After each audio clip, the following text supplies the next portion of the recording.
200 agencies have come together to ensure the security, the safety of government officials, facilities, and the general public. DHS, with the lead responsibility for design, planning, and implementation for security operations in coordination with our interagency partners for the 2021 inauguration, has designated this event as a national security special event. And finally, sir, U.S.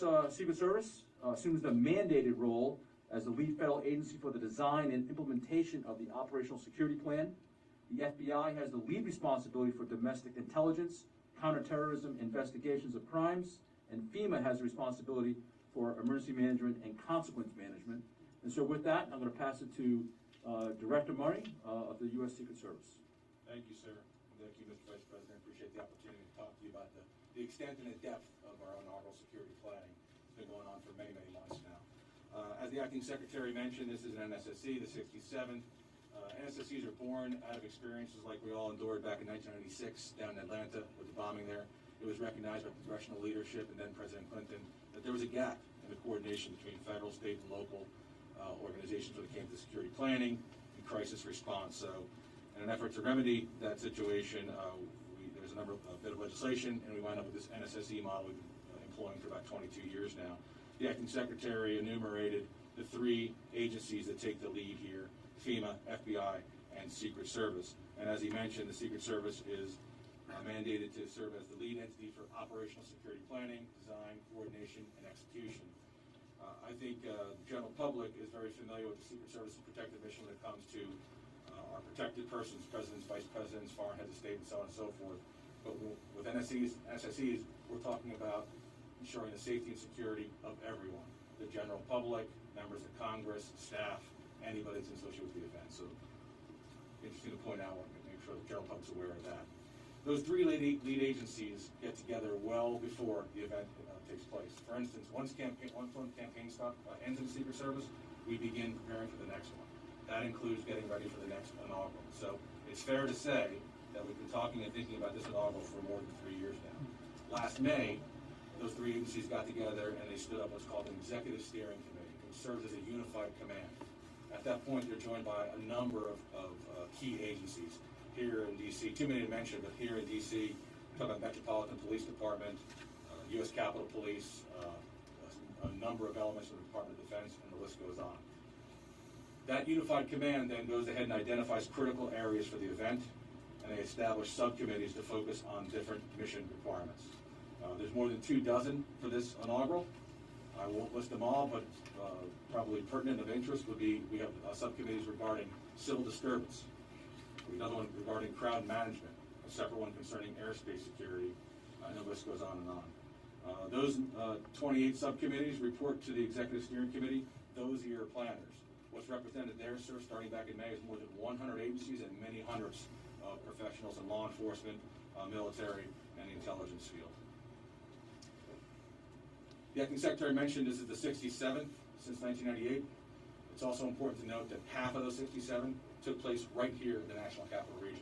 And that really serves to underscore the long-standing partnerships and the very, very deep collective experience all these agencies have in securing these very critical national events here in the National Capital Region. I imagine the question in everybody's mind is, why is it we think that what happened on January 6th can't happen again next week? And I would point very keenly to the level of planning and coordination we've been carrying out for more than 9 months.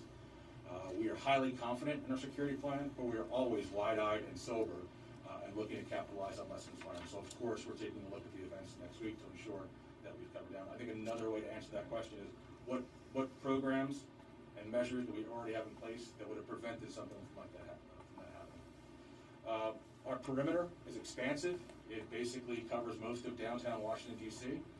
It's effectuated by many, many miles of hard fence, and is supported by many, many thousands of law enforcement and National Guard personnel. The National Guard has been extremely supportive in this regard. We're very mindful that they have a mission beyond the National Capital Region, and we're working with the General and his staff to ensure that we don't deplete all the various states of what they might need over the coming days. And with that said, sir, I'll turn over to General Hokinson for his comments. Thank you. Thank you, Jim. General? Thank you, Vice President Pence, for the opportunity to cover what our National Guard troops are doing in support of district and federal authorities and around the nation. Right now, we have approximately 7,000 National Guard soldiers and airmen on the ground in support of the federal lead agency, and we're building to 21,000 for the upcoming inauguration.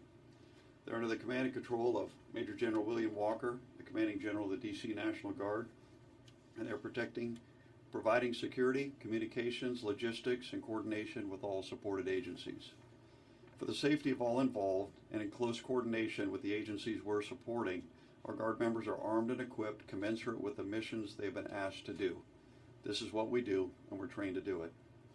As always, our first priority is to protect people and property and the safety and well-being of our National Guard personnel and their families.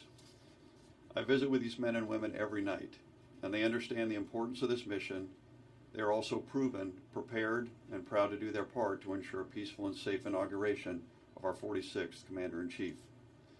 In addition, we're working closely with our adjutants general across the nation to ensure they have the personnel and equipment to meet any requirements in their communities. This includes the response to COVID-19, support to Operation Warp Speed, and any new requests for assistance. As you may be aware, the forefathers of today's National Guard were present for the inauguration of George Washington, and we've been part of every inauguration since. This support is made possible by our governors and their adjutants general, who have met every request we've asked of them. Lastly, I would like to thank our National Guard service members and the families and employers who make their service possible. While the last 12 months have been unprecedented, we continue to respond to every mission, both here at home and overseas, living true to our motto, always ready, always there. Thank you. Thank you, General. Chris? Mr. Vice President, just as we're doing with our investigation into last week's violent activities at the Capitol, we're bringing our aggressive operational capabilities and deep investigative and intelligence expertise to next week's inauguration. So, as Director Murray said, while the Secret Service takes the lead in inaugural security, the FBI is the lead federal agency for crisis response, for counterterrorism investigations, and intelligence analysis. And in that vein, as Director Murray said, we've been planning for months and months on this, which is part of what I think gives us the confidence that we have. At the FBI, we've set up a national command post at FBI headquarters, as well as a command post in our Washington field office, which I know you've visited before and you would recognize, as well as we're having command posts in all 56 of our field offices.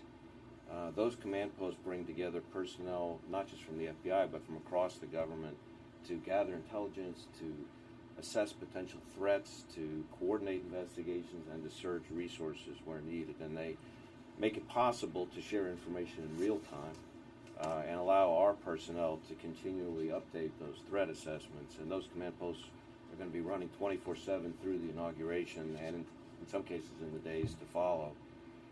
We're monitoring all incoming leads, whether they're calls for armed protests, potential threats that grow out of the January 6th breach of the Capitol, or other kinds of potential threats leading up to inaugural events, and then various other targets. So we're lashed up with all of our partners in that regard. When we talk about potential threats, maybe I'll just say a word or two about that. We are seeing an extensive amount of concerning online chatter, I guess the best way I would describe it, about a number of events surrounding the inauguration. And together with our partners, we evaluate those threats and what kind of resources to deploy against them. Right now, we're tracking calls for potential armed protests and activity leading up to the inauguration. And the reason I use the word potential is because one of the real challenges in this space is trying to distinguish what's aspirational versus what's intentional. We're concerned about the potential for violence at multiple protests and rallies planned here in D.C. and at state capitol buildings around the country in the days to come that could bring armed individuals within close proximity to government buildings and officials. As you can imagine, the volume of information out there is significant, but we've been pushing that information as rapidly as possible to all of our relevant law enforcement and intelligence partners. And if we find that an individual poses a violent threat, then we and our partners will take advantage of every lawful authority and method we've got to disrupt any attempt or attack.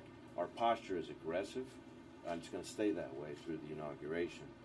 So in that vein, we and our partners have already arrested more than 100 individuals for their criminal activities in last week's siege of the Capitol, and continue to pursue countless other related investigations. And those help not only prevent those individuals from any effort to repeat that kind of activity, but also should serve as a very stern warning to anybody else who might be inclined to try to engage in that activity.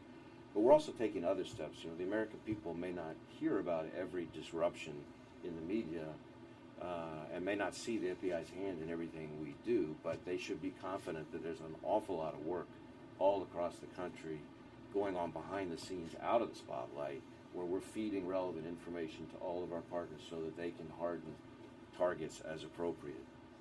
And as I said, we're looking at individuals who may have an eye towards repeating that same kind of violence that we saw last week. I mean, from January 6th alone, we've already identified over 200 suspects. So we know who you are if you're out there, and FBI agents are coming to find you.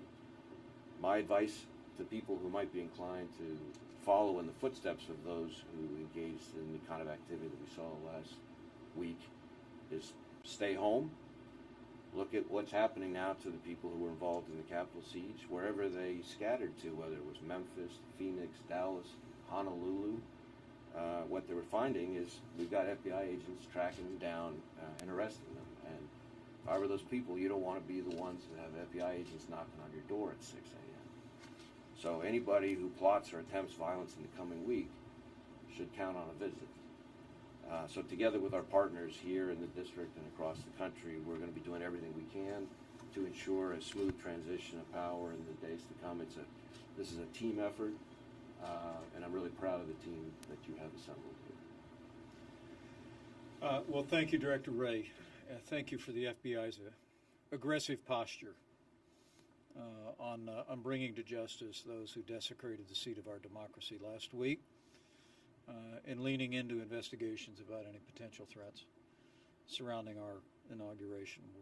I'm truly grateful to the men and women of the FBI. General Hokanson, let me also convey to you a gratitude, I know, of our entire administration and the American people for the citizen soldiers who are here in our nation's capital today and their families. I hope you'll convey to them just how proud and grateful the American people are for the work they have done, and that the work they'll do in the historic days ahead. And to Director Murray, thank you very much. I know the U.S. Secret Service is in the lead, but you sharing that literally dozens and dozens of coordinated multi-agency events have taken place successfully, safely here in our nation's capital gives great encouragement to us and to any American that would be looking on today. And to the Acting Secretary, thank you for FEMA's role in all of this important work. And I look forward to a further discussion. But I want to say to each and every one of you, on behalf of the President and on behalf of the nation, to remain vigilant.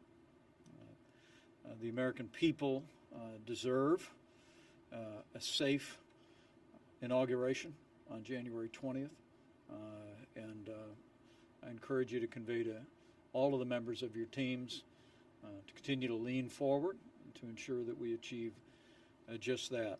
And I welcome the words of confidence. I think Secretary Gaynor, you said confidence is high, and the American people can be confident that our administration will continue to work every day between now and January 20th to ensure an orderly transition.